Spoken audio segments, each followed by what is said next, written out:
시청자 여러분 안녕하십니까. 평생건강관리비법 창시자이자 20년 젊어지는 비법 저자이면서 바다의 전설 인생학교 마스터 우병호입니다. 이번 시간에는 수산물 생선에 대해선 책을 소개해드리는 시간입니다. 시청자 여러분들께서는 구체적으로 자세히 잘 알고 계시지 못할지도 모르겠습니다만은 우리가 생선회, 시중에 횟집에서 파는 생선회 참 위생적으로 정말 불량합니다. 여러분 횟집에 가서 수족관에 있는 생선 깨끗한 거 본 적이 아마 거의 없을 겁니다. 눈이라든지 곰팡이가 피어있고 주둥아리 같은데 상처가 있고, 그 다음 비늘이 떨어져 있고 등지느러미가 부셔져 있고, 그거는 우리 인간이 먹을 만한 음식이 못 됩니다. 그런데 왜 그렇게 하고 있느냐? 미치기 때문입니다. 살아있어야 제대로인 것 때문에 그렇습니다. 그런데 제가 나름대로 연구하고 체크한 바에 의하면은 동해안에서 오징어를 싣고 탱크로리에 싣고 서울에 올라오면 한 50% 정도 죽어버립니다. 스트레스 때문에요. 그러면은 출발 당시 가격에서 바로 2배가 오르게 됩니다. 그뿐만 아니라 탱크로리에 넣어서 하면은 고기 진이 다 빠져서 고기 맛이 제대로 안 납니다. 실제로 횟집에 가서 회를 먹어보면은 무슨 종류의 어류 맛인지 구분 잘 안 됩니다. 비슷합니다. 그건 왜 그러냐면은 그 어류 고유의 맛이 사라졌기 때문입니다. 이야기하려면은 한도 끝도 없습니다만은 수산물 생선을 해서 이 책을 써서 지금 보급하고 소개하는 이유는 시청자 여러분들께서 그냥 시장이나 아니면은 포구 같은 데 가서 화로, 눈이 초롱초롱한 화로 사가지고 그냥 집에 와서 직접 부엌칼로 해도 됩니다. 회에 떠서 직접 즐기시라는 겁니다. 믿지 못하는 거 그거 하지 말고요. 그 다음 또 노량진 수산시장이나 가락동 농수산물시장에 가면은 생선회 그 떠주는 사람이 있습니다. 도마 아마 제가 보기에는 한 3년 정도 몇 년 정도 소독 안 했는지 감정했습니다. 우리가 사용하는 그 주방기구 중에서 도마가 세균이 가장 많다는 것은 매스컴에서도 여러 번 나왔습니다. 사실 생선회를 썰려면은 도마는 생선회 썰 때마다 소독해야 됩니다. 그 소독하는 방법 아주 간단합니다. 그래서 시청자 여러분들께서 걱정하지 마시고 내 강의를 듣고 수산물 생선회에 쓴 책을 보고 따라하면은 어디 가서든지 괜찮은 화로만 구하면은 바로 썰어서 가족끼리 생선회를 즐길 수 있도록 그렇게 해드리기 위해서 이 책을 쓰게 됐습니다. 그럼 지금부터 수산물 생선회 레슨 제가 출판사에 보도 자료로 써서 보낸 걸 일단 한번 이 중심으로 한번 찍어보고 본문을 소개해 드리도록 하겠습니다. 수산물이나 생선회는 이제 단순한 음식의 영양 기능이나 감각 기능의 차원을 넘어 생체 조절 기능을 나타내는 건강 기능식품으로 그 가치를 인정받고 현실 상황에서 일반인들이 잘 알지 못하는 부분들, 즉 건강 기능식품의 화학적 설명 기반이 되는 수산물의 영양 성분 분석 정보 제공은 물론이고 유사 어종별 구분을 쉽게 할 수 있도록 사진과 분석 해설을 제공함으로써 독자 여러분들이 각 가정에서 생선회나 생선 요리를 할 때 참고 사전 역할을 충분히 할 수 있도록 썼다. 1. 수산물의 영양학적 가치와 기능 분석 체계를 쉽게 알아볼 수 있도록 세부적으로 분류해서 설명해 놓았다. 특히 수산물의 안전성 확보, 수산물의 유해 물질, 즉 납, 카드뮴, 수은, 비소에 대한 구체적인 사항, 유해 물질의 정, 발생원, 위해성, 오염 실태, 국내외 관리 현황도 자세하게 설명해 놓았다. 그 다음 2. 우리가 가장 손쉽게 접하고 있는 분류별 수산물의 어류 43가지, 폐류 8가지, 연체류, 갑각류, 해조류 5가지, 기타 1가지 등으로 간결하게 분류하여 정리해 놓았다. 서해안, 동해안, 남해안 어류 자원도 한눈에 보고 파악할 수 있도록 3장의 포스터를 제공합니다. 세 번째, 봄 3월, 5월, 여름 6월, 8월, 가을 9월, 11월, 겨울 12월, 2월 등 계절별 수산물을 알기 쉽게 간결하게 분류하여 정리해 놓았다. 여러분들도 잘 아시겠지만 나물은 주로 뭐습니까? 소위 우리가 먹는 나물이라든지 어류도 다 계절에 맞는 그 어종을 선택해야 좋습니다. 나물보다는 어류가 훨씬 더 거기에 좀 관련이 있다고 좋겠습니다. 그래서 그 유명한 감성돔, 올여름 감성돔 개도 안 먹는다는 말이 있습니다. 그 다음 도다리, 가을광어, 그렇게 마치 그냥 노래처럼 나와 있는 내용은 다 근거가 있는 말이라 하겠습니다. 네 번째, 우리나라 연근의 대표적 121종의 생태 특성과 영양성분 분석을 상세하게 해설해 놓았습니다.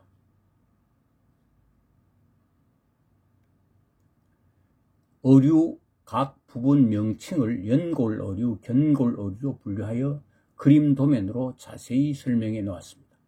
다섯 번째, 수산물 유사어종, 장어류, 민어과, 가자미목, 가오리, 놀래기, 도미과, 민어과, 뱀장어목, 보거목, 성대과, 양동미리과, 양볼락, 옥돔과, 정갱이과, 통구멍과를 알기 쉽게 사진과 분석 해설로 구별법을 만들어 놓았다.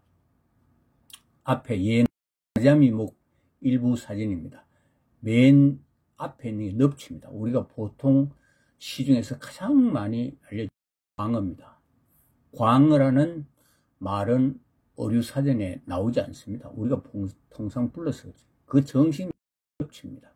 그 다음 중간에 도다리, 그 다음 줄가자미.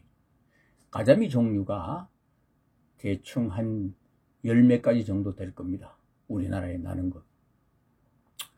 이렇게 칼라로 사진을 가지고 이렇게 자세하게 설명해 놓았습니다. 구체적인 것은 본문에 가서 한번 짚어드리도록 하겠습니다. 여섯 번째, 일반인 누구나 다 선도가 좋은 생선을 구할 수만 있다면 가정에서 직접 자신이 회를 떠서 먹을 수 있도록 생선회 뜨기 위한 준비 과정을 자세하게 설명하고 생선살이 도마 표면에 닿고 생선회를 제대로 뜨는 방법 2가지를 설명해 놓았으며 생선회 맛있게 먹는 방법까지도 친절하게 설명해 놓았다. 일곱 번째, 선도 좋은 생선 구별법도 친절하게 설명해 놓았다. 지금까지 본 저자기로는 우리나라가 삼면이 바다로 둘러싸인 천혜의 바다 자원을 가지고 있는 나라지만 이 바다나 내수면에서 나는 물고기 정보를 제대로 알릴 만한 책이나 자료는 없었던 것으로 기억된다. 그래서 우리나라 내수면이나 근해에서 나는 수산물의 영양학적인 정보를 제공함과 동시에 우리나라 국민들이 가장 많이 맛있게 즐기는 생선회 뜨는 방법이나 먹는 방법들을 정확히 알림으로써 비위생적이고 불합리한 유통구조 혁신의 계기를 제공함은 물론 생선회집에서 고객을 속이는 행위가 비일비재한 현실의 횡포에 관계없이 각 가정에서 신선한 수산물만 구할 수만 있다면 누구나 다 집에서 직접 손쉽게 회를 떠서 가족들과 함께 즐길 수 있는 기회를 제공하자는 강한 의지와 일종의 사명감으로 수산물 생선회 레슨 책을 출간하게 되었으니 시청자 여러분들, 국민 여러분들의 많은 활용 바랍니다. 저자 바다의 전설 우병우. 이제 믿지 못하는 생선 횟집 그런 데 가지 마십시오. 제가 횟집 장사하는 데라고 그런 말 하는 게 아닙니다. 그 생선 횟집 하는 분들도 다 모르고 하는 겁니다. 물론 시청자들 여러분들이나 일반 더 모르겠죠. 이거 자세히 알고 나면은 아주 쉽습니다. 별거 아닙니다. 그런데 우리 생선은 방금 소개해드린 바와 같이 이제 건강기능식품입니다. 단순히 식품 아닙니다. 그럼 지금부터 본격적으로 수산물 생선에 레슨 본문을 중심으로 소개를 시작하겠습니다. 수산물 생선의 레슨. 보이는 이 사진은 돌돔 사진인데요. 2006년도인가 홍도에 가서 낚은 것을, 제가 직접 낚은 것을 찍은 것입니다. 저자 소개 별도로 했기 때문에 생략하고요. 큰 입은 프롤로그, 수산물의 영양학적 가치와 기능 분석 체계의 개요를 설명해 드리고, 그 다음 분류별 수산물 잠깐 짚어드리고, 그 다음 계절별 수산물 잠깐 짚어드리고, 연근의 대표 어종 생태 특성과 영양 분석, 영양 성분 분석표, 이거는 121개 어종이기 때문에 대표적인 거, 우리가 좀 평소에 접하는 거, 이런 거 한 몇 가지만 소개해 드리고,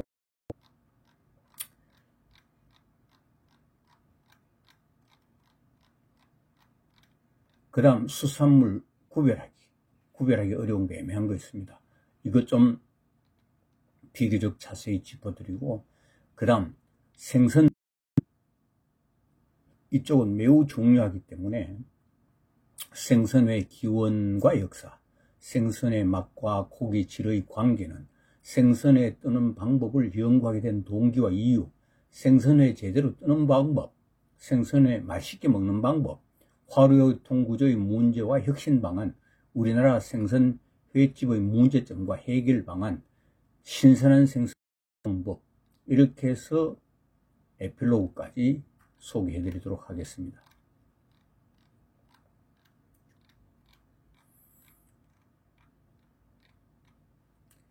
저자 소개는 별도로 해 드렸기 때문에 생략하고 넘어가겠습니다.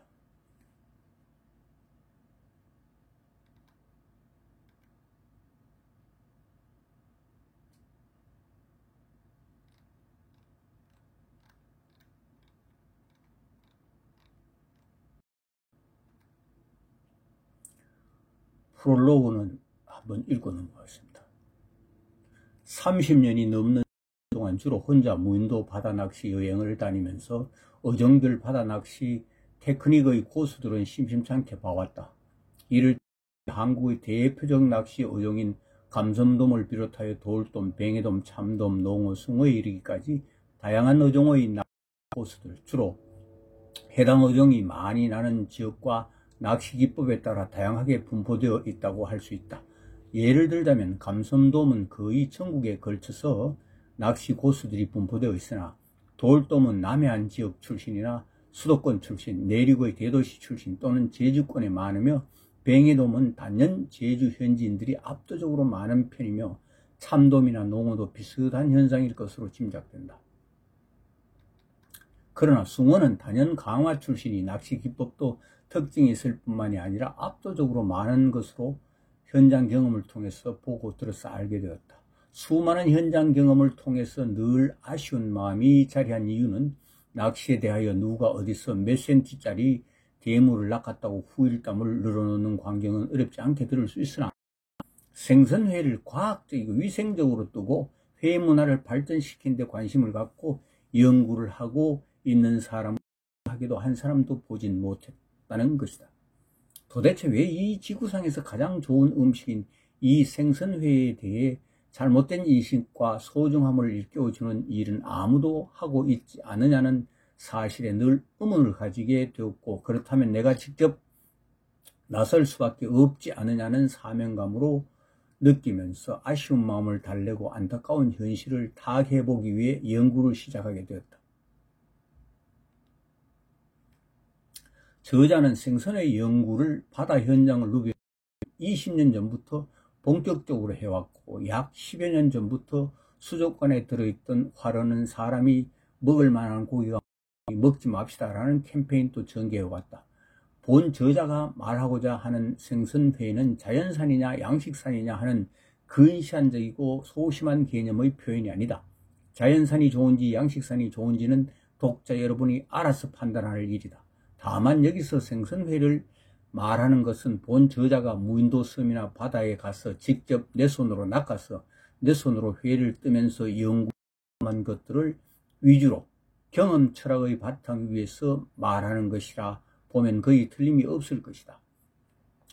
평소 많은 사람들을 접하면서 우리나라 일반인 즉 남자들은 물론이고 우리나라 주부님들께서도 수산물이나 생선에 대한 상식이 너무 빈약하고 허접한 것 같다는 느낌을 받아서 어떻게 하면 이 지구상에서 가장 좋은 미래의 식량인 해산물이나 생선회를 제대로 알고 먹게 할 수 있을까 하는 차원에서 주로 수산물의 영양학적 가치 분석 자료, 건강기능 해설, 다양한 수산물의 구별법과 더불어 생선회 제대로 쓰는 법, 제대로 먹는 방법까지 기술해 놓았기 때문에 독자 여러분들의 건강한 식단을 꾸리는데 많은 도움이 될 수 있으리라 확신한다.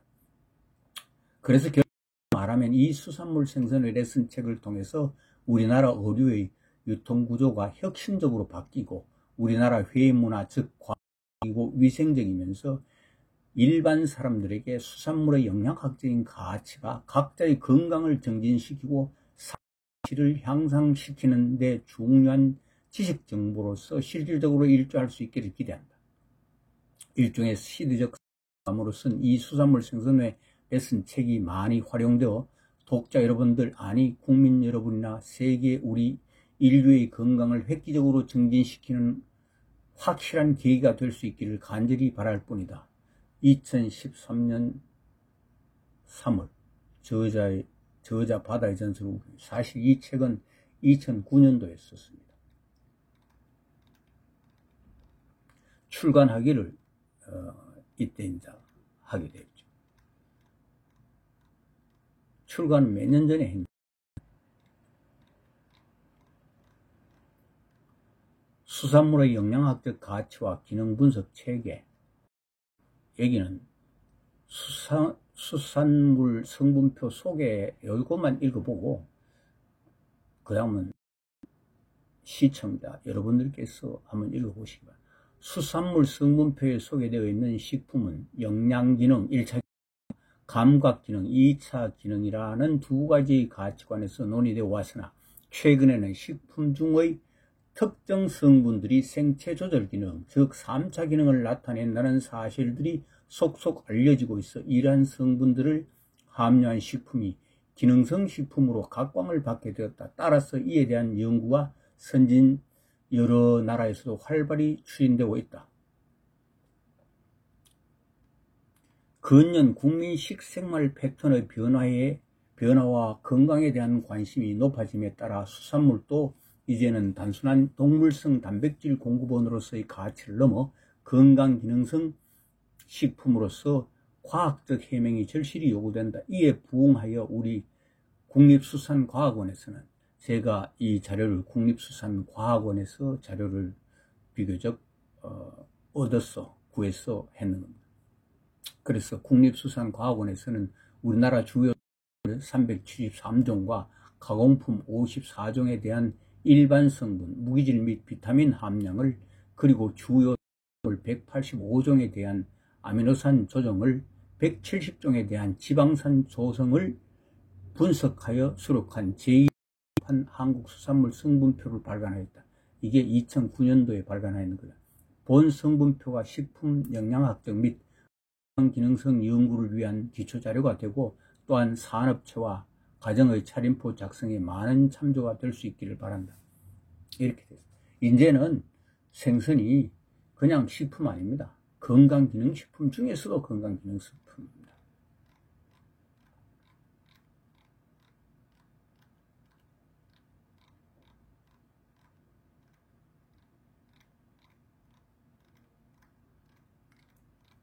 명칭, 배열 순서 이런 건 한번 시간 날 때 한번 읽어보시기 바랍니다.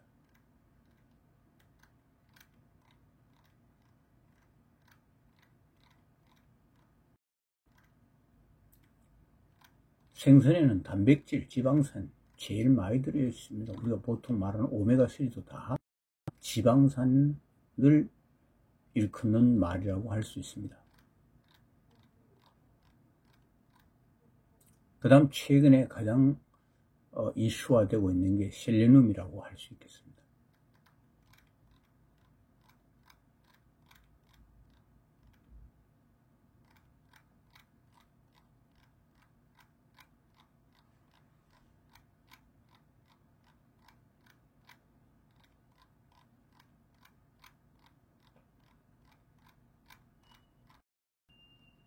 유해물질 이거는 한번 간단히 짚어보도록 하겠습니다.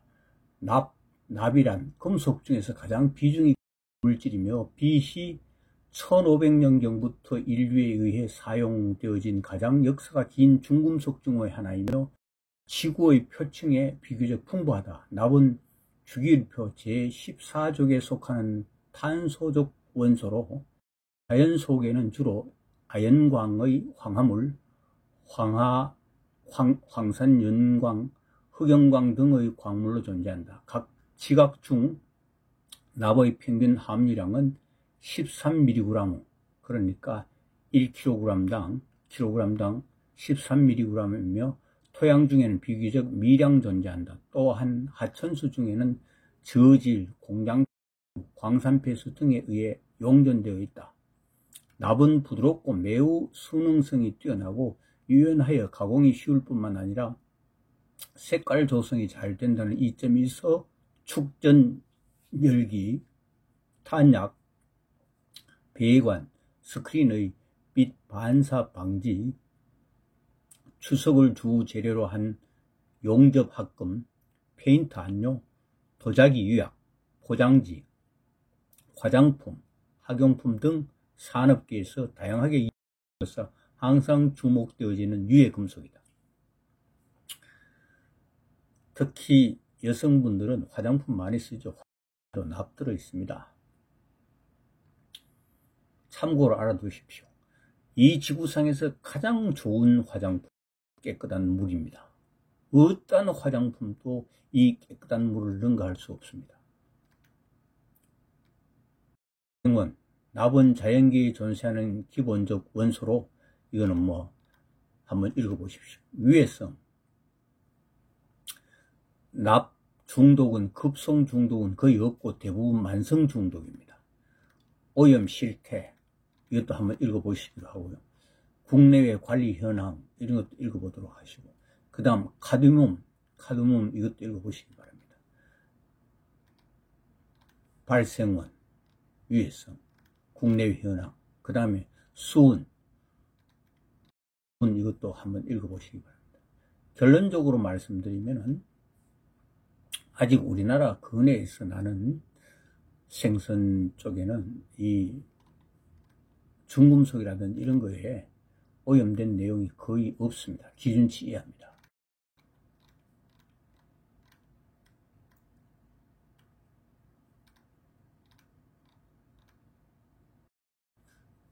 여기 연근해에 중금속이라든지 여기에 관한 농수산식품부에서 몇 년 전에 그 조사한 자료 분석표를 제가 어렵사리 구해서 20년 젊어지는 비법 그 일부 끝편에 그게 조사 분석표가 첨부되어 있을 겁니다. 비소 발생은 뭘 알아야지 중금속이 오염된지 안 오염된지 그런 조사 분석 자료 이런 것도 안 보고 그저 뜬 소문만 듣고 하면은 다 본인들 손해입니다.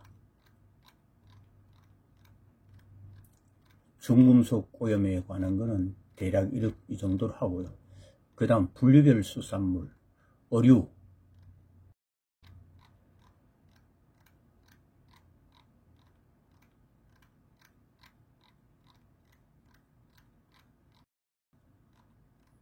(43) 가지. 그 다음 폐류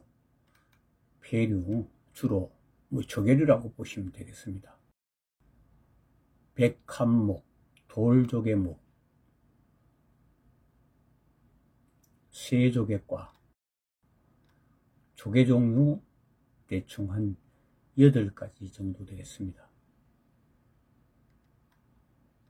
연체류 한 갑각류 한 5가지 정도 되고, 청각, 미역,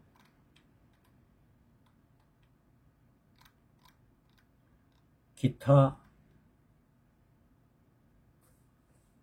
한 가지 멍게과 되겠습니다.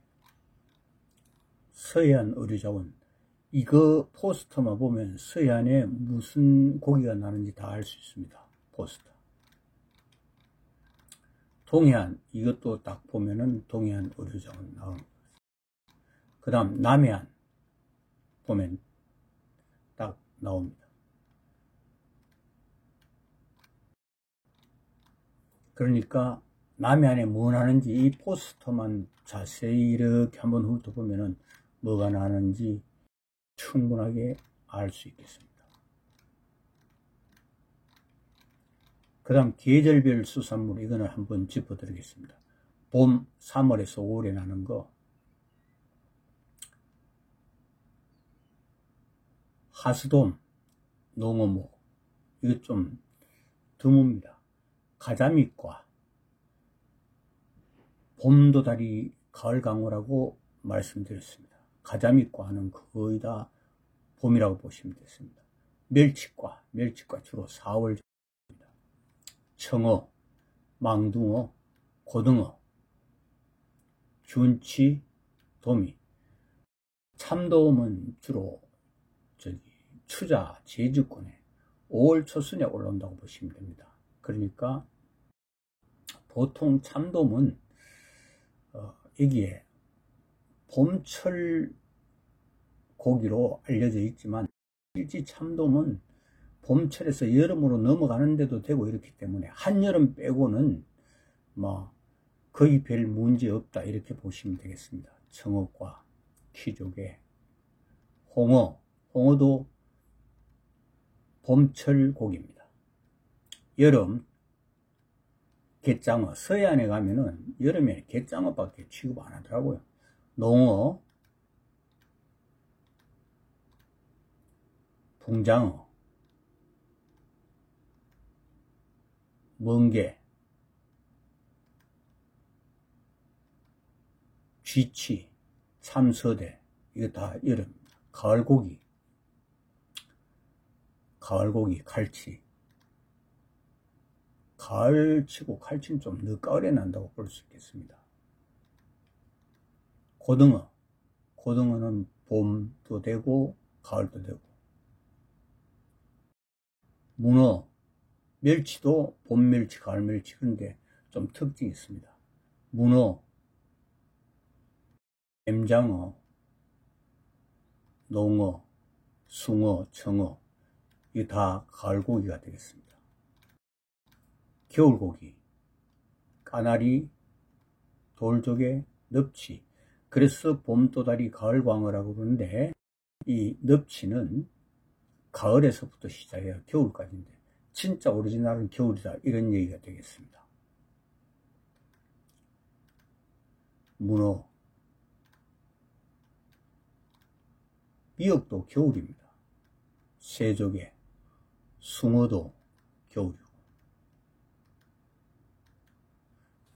고등어는 사실상 뭐 여름 빼고는 다 된다고 보시면 되겠습니다. 봄, 가을, 겨울 다 해당되니까요. 이렇게 계절별 특징적인 그런 어류, 계절에 맞는 어류를 나름대로 기억해 두시고, 그 다음 일반적으로 소위 생선살이 무른 거는 여름에는 아주 안 좋습니다. 감섬돔, 고여름에 감섬돔, 여름에 개도 안 먹는다는 말이 있죠. 거의 무 삶아놓는 것처럼 그렇습니다. 살들이. 연근의 대표적 생태 특성과 영양성분 분석표. 가다랑어, 제주도에 많이 납니다. 참치과에 속하는데, 가다랑어는 오리지널 참치, 좀 2급 참치라고 보시면 되겠습니다.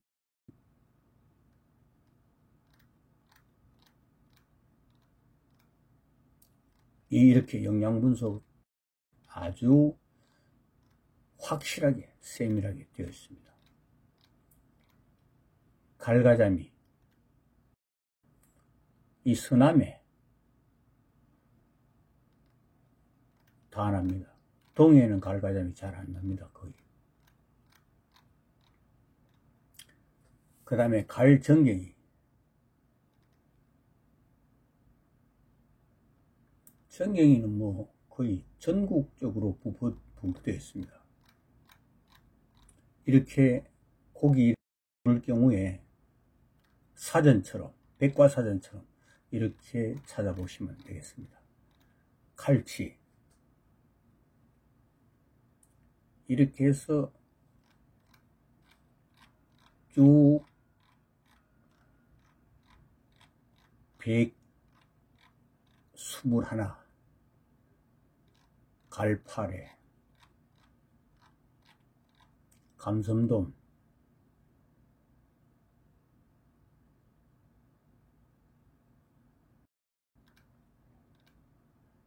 감섬돔 고기가 좀 멋있습니다.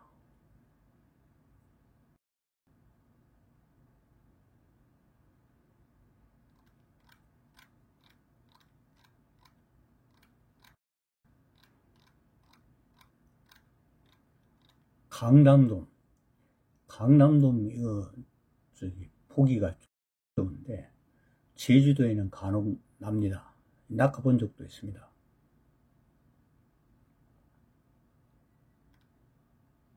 통이 안에는 거의 안 보이더라고요.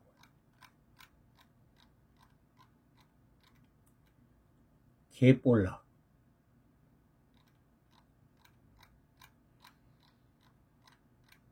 우리가 보통 우럭이라고 하는 것은 조피볼락입니다. 갯장어, 서해안에 라면 많이 나요. 고등어는 뭐 우리나라 연근에 다 나지만 그래도 고등어는 부상권이 최고라고 할 수 있겠습니다.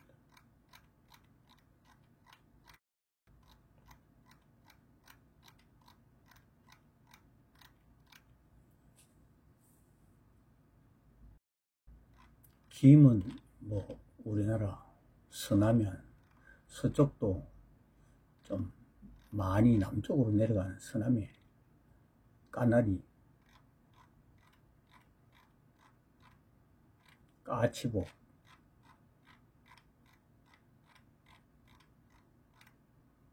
까치상어, 이렇게 해서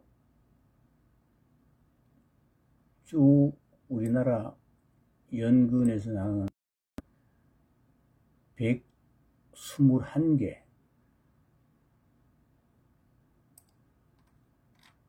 대한 전부 영양 분석이 수록되어 있습니다.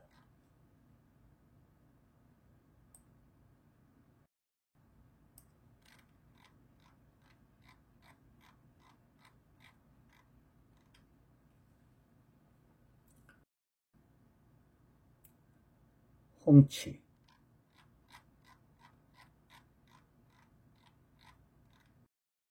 홍합, 화살오징어, 황다랑어, 참치. 이 황다랑어도 참치 종류인데 정식으로 오리지널 참치는 다랑어 이렇게 말합니다. 다랑어.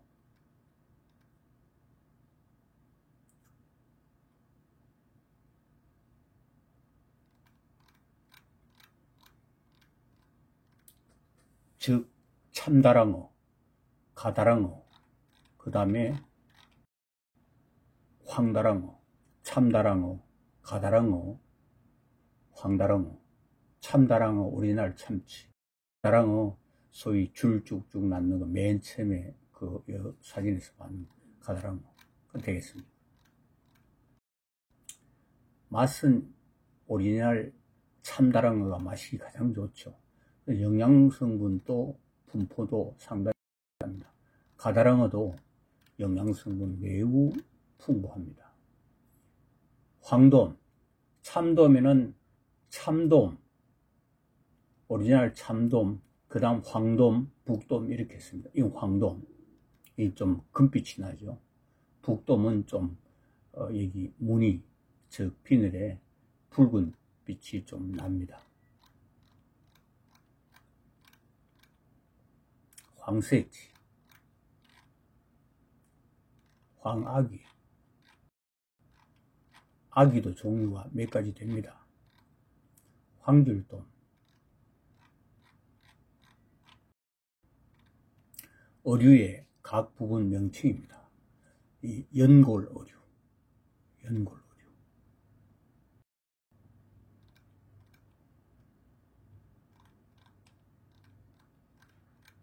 그 다음 변골 어류. 이것도 다 기억할 수 없기 때문에 좀 궁금하다든지 이럴 경우에는 이걸 펴놓고 한번 비교해 보면 굉장히 좋습니다. 그래야 고기, 어류를 이해하는 데 많은 도움이 될 겁니다. 그 다음 수산물 구별하기, 장어류의 구별법. 흔히 꼼장어라고 부르며 구이로서 즐겨 먹는다. 형태는 다른 장어류와 비슷하지만 분류학적으로나 생태학적으로 큰 차이가 있다. 특히 민물장어 중에서 동해안 가면은 칠성장어라고 있는데, 칠성장어는 어류에 포함되는 게 아닙니다. 그거 뭐 정력이 좋다고 그래가지고 한 10여 년 전에 난리법석 떨고 있는데, 양옆에 아가미가 7개의 구멍이 있습니다. 그래서 이름이 칠성장어입니다. 칠성장어는 어류과에 속합니다. 어류가 아닙니다. 맛은 별로입니다. 솔직히 말해서. 뱀장어와 갯장어 모두 뱀장어 목에 속하는 뼈를 가진 경골 어류이지만, 먹장어는 칠성장어와 다묵장어 등과 함께 뼈가 없는 원구류에 속한다. 이 칠성장어, 방금 칠성장어 같은 경우에는 동해안에 가면은 그 울진 이런 쪽에 가면은 돌 밑에 붙어 있어요. 그래서 거머리과입니다. 칠성장어는. 원구류는 어류뿐 아니라 척추동물 중에서도 가장 진화가 덜 된 무리로 턱이 없고 뼈가 없다는 것이 가장 큰 특징이다. 이 때문에 수많은 원구류가 생존 경쟁에서 탈락해 멸종했고, 지금은 70여 종만 남아있는데 가장 대표적인 것이 먹장어이다. 먹장어는 지느러미가 꼬리에만 있고 주둥이에는 내상의 수염이 있다. 눈은 퇴화, 피부 아래 묻혀 있어 잘 보이지 않고, 아가미 구멍은 옆구리 부분에 6개 내지 7개 줄지어 있는데 6번째 구멍이 가장 큰 점에서 다른 종과 쉽게 구별된다. 부산에 가면은 꼼장어 골목이 있습니다. 자갈치시장 가까이요. 온대성 어류로 우리나라 중부 이남 모래바닥이나 개펄질인 얕은 바다에서 많이 사는데, 암컷은 한 60cm, 수컷은 한 55cm까지 자랍니다. 대부분 수컷이 큰데 이거는 이상하게도 수컷이 작네요. 뱀장어, 장어류 가운데 유일하게 바다와 강을 살며 입이 세로로 크게 찢어져 있고 아래턱보다 위턱이 발달해 있다. 등지름이가 가슴지름이보다 훨씬 뒤쪽에 시작한다는 점에서 갯장어, 붕장어와 함께 구별된다. 연어와 정반대로 어릴 때 강으로 올라와 민물에서는 5 내지 12년간 생활하다가 기가 가까워지면, 그래서 한강 같은데 이 뱀장어, 실뱀장어를 주 소득원으로 살아가고 있는 어부들이 계시죠. 연어와 정반대로 어릴 때 강으로 올라와 민물에서 5 내지 12년간 생활하다 산란기가 가까워지면 8 내지 10월경 바다로 내려간다. 서부 태평양 깊은 곳에서 알을 낳고 수정한 모두 죽고 알에서 부화한 새끼는 버들잎 모양의 유생 형태로 1년간 나뉴를 타고 북상해 하구 부근에서 실뱀장어로 변해 강으로 올라간다. 몸 길이는 60cm까지 자란다.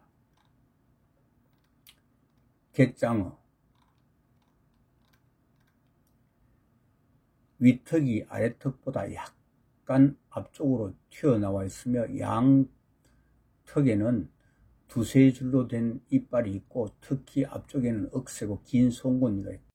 비늘이 전혀 없고 등지름이가 가슴 지름이보다 앞쪽에서 시작되는 점에서 다른 구별된다. 크기는 한 2m, 200cm까지 자란다.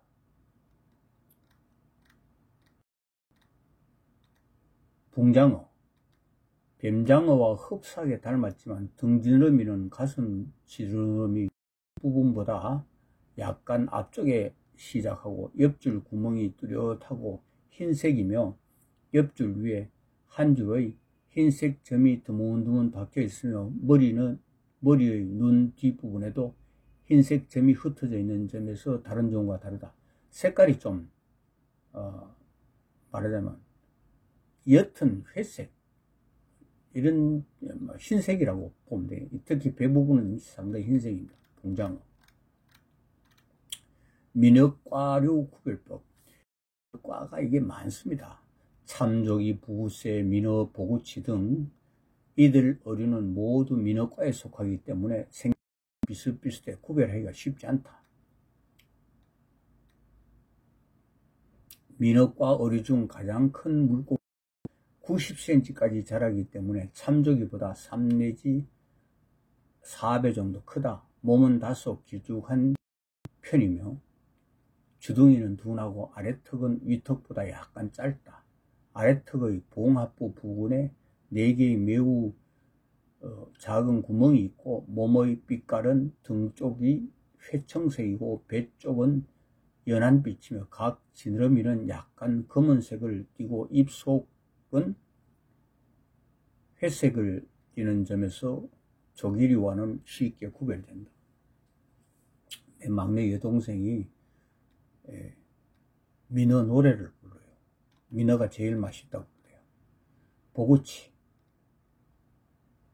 이거 한번 읽어보십시오. 참조기. 좀 크기가 좀 작습니다. 작고 모양이 좀 엉성하죠. 부세. 부세는 모양은 좀 괜찮은 편입니다. 그 다음 가자미목. 넙치과. 자, 여기서 한 가지만 알아보십시오. 넙치, 소위 광어는 소위 이 고기 대가리가 좌쪽을 봅니다. 그래서 좌광우도. 이 넙치 고기를 제외한 모든 가자미 고기는 다 오른쪽으로 봅니다. 도다리, 가자미, 용가자미, 범가자미, 이것만 딱 구분하고 있으면 절대 속지 않습니다. 좌광우도. 왼쪽으로 대가리가 돌아가 있는 거는 광어, 오른쪽으로 가 있는 거는 도다리, 그 다음 전부 가재미과는 전부 오른쪽으로 가 있다. 이렇게 보시면 되겠습니다. 물가자미, 눈가자미, 돌가자미, 가자미 종류 다 맛있습니다. 참 맛있어요. 참가자미, 기름가자미, 갈가자미, 문치가자미, 청거리가자미, 찰가자미. 다시 한번 말씀드립니다. 넙치, 즉 광어는 왼쪽으로 보고 있습니다. 왼쪽 오른쪽 구분하느냐, 등지느러미를 기준으로 하면 됩니다. 등지느러미를 기준으로 하면 됩니다.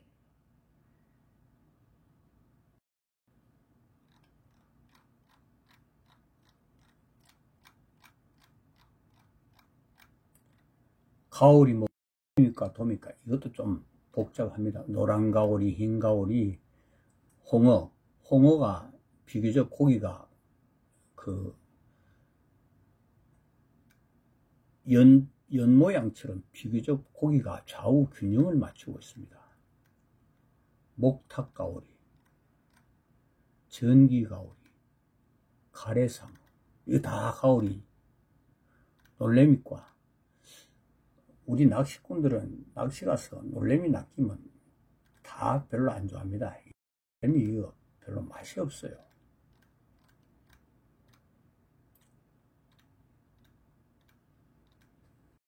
도미과 종류도 굉장히 많은데 그냥 도미 이렇게 합니다. 특히 우리 주부님들께서는 그렇게 생각합니다. 이 기회 알아두세요. 요 감섬돔, 북돔, 황돔, 그 다음 참돔, 제가 참돔, 북돔,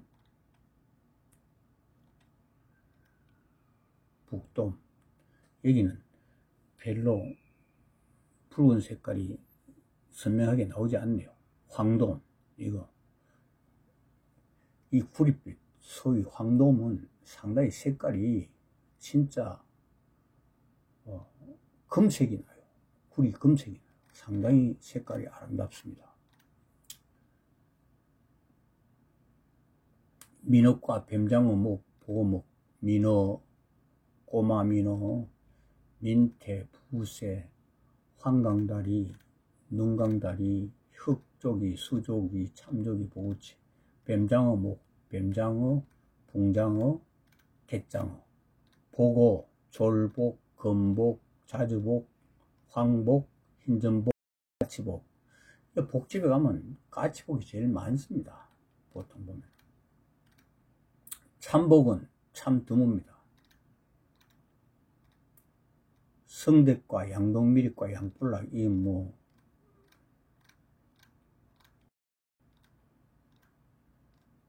보기 좀 힘드는 고기고요. 양동미리과 이것도 보기 좀 힘든 거고. 양뿔락, 홍감팽, 점강팽. 보통 이걸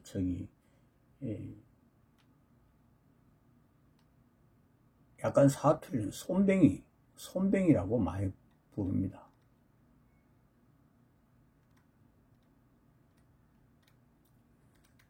우리가 낚시로 하는 거, 이건 볼락이고, 그 다음에 개볼락, 그 다음에 불볼락. 불볼락은 보통 4월 달에 많이 올라오는데, 인 좀 색깔도 괜찮고, 구워 먹으면 맛있습니다. 불볼락. 과거도에 이 전문으로 하는 TV 한번 나오는 본 적도 있습니다. 그 다음 우리가 우럭이라고 말하는 거, 이건 조피볼락입니다. 조피볼락, 우럭.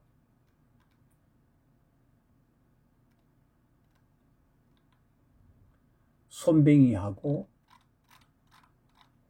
그 다음 솔배 간팽이하고 이 구분하기 거의 어렵습니다. 직접 봐야 알지.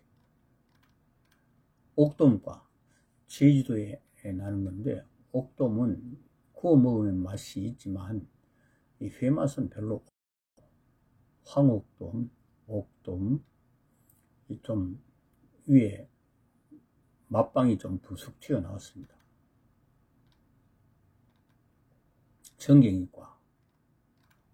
전갱이과도 종류가 많아요. 방어, 매지방어, 잿방어, 가라지, 고등가라지, 부시리, 전부 다 통구멍가이 좀 잘 없습니다. 우리나라에. 참고 국립수산과학원 생명자원 수산물 성분표 자료를 발췌 인용하여 정리하였음을 발표됩니다. 참 지금 이거는 국립수산과학원 홈페이지에 들어가도 작년인가 들어가 보니까 없더라고요. 자료가. 이 자료를 분석하는 거 또 발췌하는 것도 정말 보통 일이 아닙니다. 이것도 제가 글쎄 이것도 한 1년 걸렸을까. 그 다음 생선회로 넘어갑니다. 어류 구해도 생선회 아무리 좋은 재료를 구해도 생선회거리를 구해도 지쭈물러 놓고 손질 제대로 못 그거는 B급, C급으로 되고 맙니다. 자, 생선회에 들어갑니다. 생선의 기원과 역사. 생선의 식문학부터 형성되었는지 회를 좋아하는 사람들에게는 늘 궁금한 일일 것이다. 우리나라의 경우 생선회에 대한 구체적인 17세기 초 조선 숙종 때 홍만선이 지은 산림경제에서 찾을 수 있다. 껍질을 벗기고 살을 얇게 썰어 얇은 천으로 물기를 닦아낸 다음 생강이나 파를 생선회 접시 위에 올려 곁들여 먹고 양념으로는 겨자를 쓴다. 여름에는 얼음 위에 올려 먹는다고 기록되어 생선회 문화가 오늘날과 별로 다름없을 정도로 발달되어 있었음을 짐작할 수 있다. 중국의 경우 2500여 년 전 공자가 쓴 논어에 음식은 정갈해야 하며 회는 가늘어야 한다 문이 나온다. 중국에서는 그때 이미 회를 맛깔스럽게 먹었음을 알 수 있다. 생선회를 대표적인 음식으로 꼽는 일본의 경우는 1399년 무로마치 시대 교토의 한 신관의 일기 속에 생선회에 대한 기록이 나타나는데 이것이 일본에서는 생선회에 관한 가장 오래된 문헌으로 알려져 있다. 기록만으로 보면 일본과 우리나라에서 생선회 문화가 형성된 시기는 크게 다르지 않다. 그러나 지금은 생선회와 초밥의 일본 말인 사시미와 스시가 국제 공용어가 되었으며 일본의 초밥이 세계 생선회 식문화를 주도하고 있는 셈이다. 그렇게 되어 있죠. 우리 회 모릅니다. 사시미 하면 다 압니다. 생선의 맛과 고기질의 관계는 연구자료에는 미각은 혀 점막에 집중되어 있고 단맛, 짠맛, 신맛, 쓴맛의 맛을 감지하는 구역이 다르다. 미각이 전해지는 경로 중 혀에서 연수까지는 두 가지 길이 있어 혀 앞부분 3분의 2, 뒷부분 3분의 1이라는 다른 경로를 거친다. 페닐티오칼바미드라는 즉 PTC는 대부분에게 강한 쓴맛을 느끼게 하는데 때로는 아무 맛도 느끼지 못하는 사람도 있다. 이와 같은 사람을 PTC 즉 비맹이라 한다. 한국인에게는 약 12% 정도 발견된다. 백인은 40%, 흑인은 9%. 이 미맹은 즉 만맹이죠. 만맹. 이 미맹은 유전한다. 결국 혀는 진정한 참맛을 느끼는 미흡하며 단지 단맛, 짠맛, 신맛, 쓴맛, 매운맛, 떫은 맛만을 감지할 수밖에 없는 한계에 있다고 할 수 있다. 사실 맛을 말로 표현하는 데는 한계가 있을 수밖에 없는 셈이다. 이거는 마신에서 제가 주로 처음부터 강하게 주장하고 있는 거죠. 그러나 시각, 후각, 지각을 총동원하고 경험적인 인지감각까지 보탠다면 아래와 같이 맛 감지 능력을 6단계로 구분할 수 있는데 그 첫 단계인 미식가 단계만을 예로 들어보겠다. 요거는 맛 입신 6단계입니다. 미식가 단계. 우리가 보통 미식가 그런 정도의 수준 음식을 직접 먹어봄으로써 보통 일반인들보다 음식 맛을 좀 더 잘 구분할 수 있는 사람을 가리키는 말로서 맛있는 음식을 찾아다니는 경향이 농후한 사람을 일컫는 표현이라고 할 수 있다. 사실 음식 맛을 잘 모르는 사람들이 의외로 많다는 것을 알 수 있다. 요즘 유행하는 어휘로 소위 마치 말이다. 물론 짜고 매운 정도에 알 수 있겠지만은 우리 사람의 혀는 음식 맛을 가늠하는 데는 별로 역할을 할 수 없다. 마신에서 제가 정말로 처음부터 주장하는 거예요. 그 이유는 우리 사람의 혀는 혀 끝 부분 단맛, 혀 안쪽 부분 쓴맛, 혀 양쪽 가장자리 신맛, 혀 전체 짠맛. 매운맛은 쓴맛 플러스 통각, 아픔을 느끼는 감각이죠. 붉은맛, 쓴맛, 압각, 누름을 느끼는 감각이죠. 이와 같이 우리의 혀는 진정한 음식의 참맛을 느끼는 기능을 하고 있지 않고 단지 단맛, 쓴맛, 신맛, 짠맛과 매운맛, 떫은 맛밖에 느낄 수가 없는 것이다. 혀로 맛을 안다는 것은 어려운 일이며 매우 낮거나 불확실한 맛 감지 방법이라 할 수 있다. 그 이유는 사람마다 다 취향이 다르기 때문에 맛의 기준이 어려운 이유 중 하나이기도 하다. 그렇다면 음식의 맛은 어떻게 하여 결정되는지 살펴보기로 하자. 음식의 맛이 좋고 나쁨은 우리 인체가 가지고 있는 오감을 통하여 결정된다고 볼 수 있다. 즉 눈으로 보는 형태와 그 음식의 고유한 색깔, 코로 맡는 냄새, 즉 후각이죠. 씹을 때 나는 소리, 혀로 느끼는 맛, 혀로 느끼는 것은 주로 간이 되겠습니다. 미각, 이와 잇몸으로 느끼는 촉각 등에 의해서 결정된다. 여기 음식을 먹는 사람의 건강과 심리 상태, 성별, 나이, 먹을 때의 환경과 분위기 등 여러 가지 주변 요소의 영향을 받는다. 그래서 생선회는 바닷가에서 먹으면 전혀 다르죠. 그럼에도 불구하고 음식 맛의 결정에 시각이 가장 큰 영향을 미친다고 볼 수 있으며 생각보다 혀는 단맛, 쓴맛, 신맛, 짠맛, 떫음맛 등 그 음식의 간을 가늠하고 먹을 만한 것인지 감 잡는 정도 이상의 그다지 큰 영향을 미치지 못한다는 것을 여기에 음식을 씹을 때 나는 소리, 입천장이나 잇몸, 목구멍에 닿는 촉감 등이 이거를 보통 식감이라고 말하죠. 촉감 등이 저작으로 인한 아밀라제 혼합된 맛이 그 음식의 뒤끝을 감지하는 데 영향을 미친다. 일반적으로 사람들이 느끼기에 간이 적당하여 자기에게 맞는 것 같고 적당히 달고 특별히 튀는 맛이 없으면 비교적 맛있다고 느끼는 것으로 추정되나 음식의 맛은 각자 사람마다 주관적인 판단을 하기 때문에 맛있고 없음의 어떤 객관적인 기준은 정할 수 없다. 우리 몸에 정말로 유익한 음식은 특별한 맛이 없는 것이 많습니다.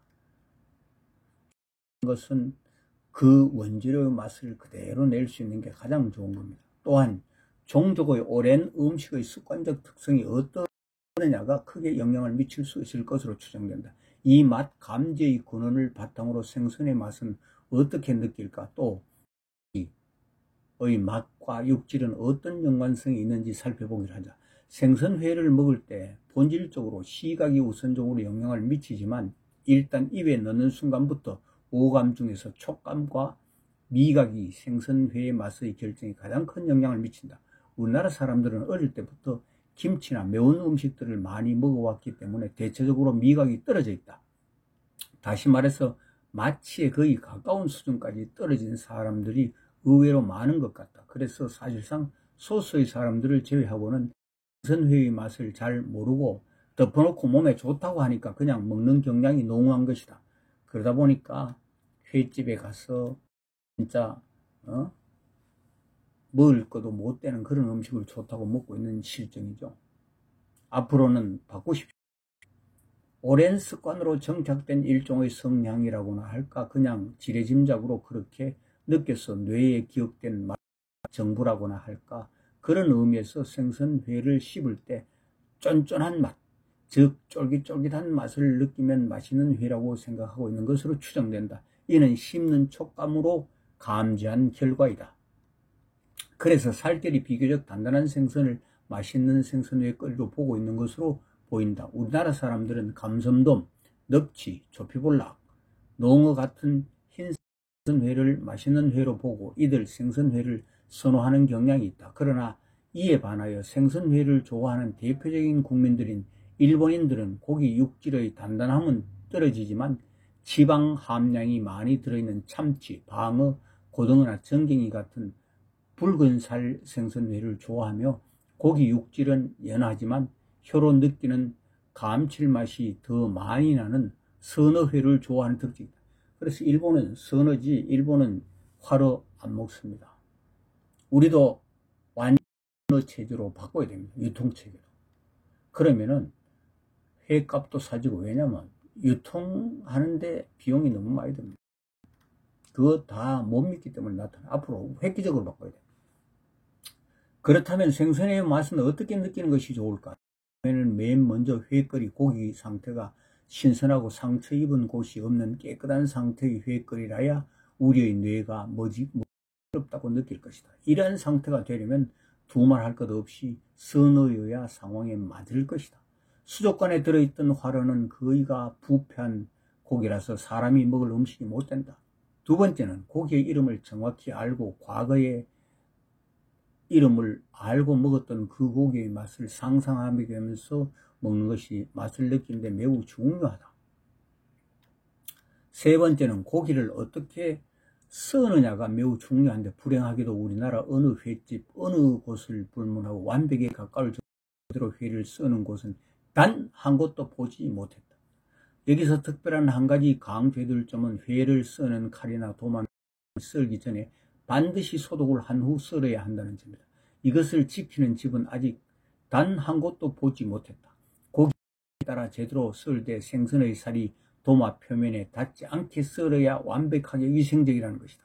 우리가 평소 사용하는 주방기구 도마에 세균이 가장 많다는 사실은 이미 여러 번 매스컴에서도 보도된 적이 있지 않는가 말이다. 그럼에도 불구하고 그 세균이 득실거리는 도마를 허구한 날 그냥 쓰고 또 쓰고 마르고 닳도록 쓰고 있는 것이 오늘의 현실인 것이다. 아무리 좋은 고기라 할지라도, 아무리 고급 어종의 고기라 할지라도 회를 쓸 때 짓주물러 놓으면 평범한 보통 고기 회거리보다 맛이 오히려 더 못하다는 사실을 알아야 한다는 것이다. 그리고 썬 회 밑에 무채를 깔아놓은 것은 무식과 무지의 소치이다. 지금 횟집에 가면 다 모형 그 무채 깔아놨죠. 보면은 역겨워요. 그래서 횟집에 아예 안 갑니다. 무를 깔아야 됩니다. 안 그러면 아무것도 안 깔든지, 정식으로 무채를 깔든지, 아니면 그냥 깨끗한 사기 접시에 담는 것이 천만 번 옳다는 것이다. 사기 접시도 놓을 때 반드시 소독해서 놔야 합니다. 제대로 썰어서 접시에 정갈하게 담은 회 모양을 눈으로 보고 1차 감상하고 기억 속에서 고기 이름을 떠올려 무슨 고기는 어떤 맛이 나더라는 상상을 하면서 그 고기가 가지고 있는 고유의 빛깔과 느끼면서 씹는 촉감과 맛을 음미하면서 회를 먹어야 비로소 회의 맛을 바르게 감지할 수 있게 되는 것이다.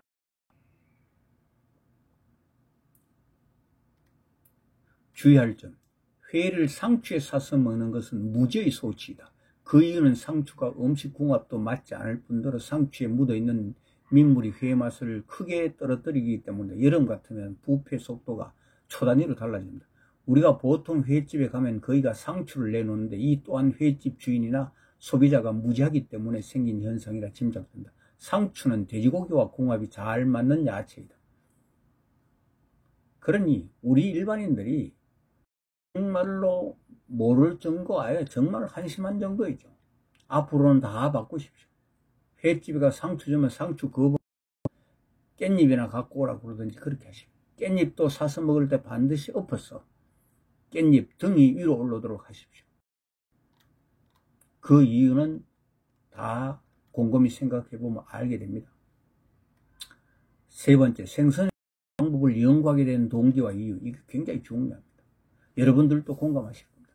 생선회집에서 생선회를 뜨는 것이 너무나 비위생적이고, 회 뜨는 것이 회의 맛에 얼마나 많은 영향을 미치는지 전혀 모르고 있는 것 같아서 늘상 마음에 들지 않고 눈에 거슬려서 답답하게 생각해 오던 차에, 이 비위생적이고 비과학적으로 회 뜨는 방법을 위생적이고 과학적인 방법으로 바꾸면 훨씬 생선회를 맛있게 먹을 수 있지 않을까 하는 일종의 호기심이 생선회 뜨는 방법을 연구하게 된 동기이고, 바다 낚시를 다니면서 가끔 낚시꾼이 회 뜨는 장면을 보거나 어쩔 수 없이 횟집에 가게 되어 회인이나 주방장이 회 뜨는 것을 보게 되면 회 먹고 싶은 생각이 확 달아나고 마는 것이다. 낚시 횟집 주방장이든 횟집 주인이든 단 한 명도 이 사람 마음에 들게 회 뜨는 사람을 본 적이 없는 상황이기도 하지만 횟집을 운영하거나 횟집 주방장은 그렇다 하더라도 바다 낚시꾼이라면 뭔가 그들보다 좀 나은 의식을 갖고 있어야 하는 것 아닌가 하는 자괴감이 들 때도 있어서 일종의 오기가 발동되기도 하였지만 아직까지 바다낚시 경력 20년이다 30년이다 심지어 거의 60평생을 바다낚시를 해왔다는 분들도 회에 대한 맛의 민감도는 횟집을 운영하는 분들보다 낮겠지만 이 비과학적이고 비위생적인 문제에 부딪혀 이를 해결해 보려고 노력하는 사람들은 단 한 명도 보지 못했으며 단지 낚시로 낚아 올린 고기가 신선도도 좋고 맛도 좋으니 우리들만 즐기면 그만이지 뭐 남들까지 신경 쓸 필요가 있느냐라고 생각하고 있는 것으로 보였으며 생선회를 뜨는 방법이 위생적이냐 아니냐 하는 문제에 대해서는 아예 생각 자체를 하지 않는 것이 오히려 당연시하는 경향까지 생겨 이 현상에 대하여 못마땅하게 여기고 안타까워하게만 한다고 해서 해결 방안이 나오는 것은 아니지 않느냐 이런 생각이 들기도 하다 직접 대안을 찾아서 확실히 해결해 봐야겠다는 일종의 사명감으로 다가와 회 뜨는 방법을 계속해서 연구하게 된 이유가 되지 않았나 생각됩니다. 그래서 생선회를 연구하게 됐습니다.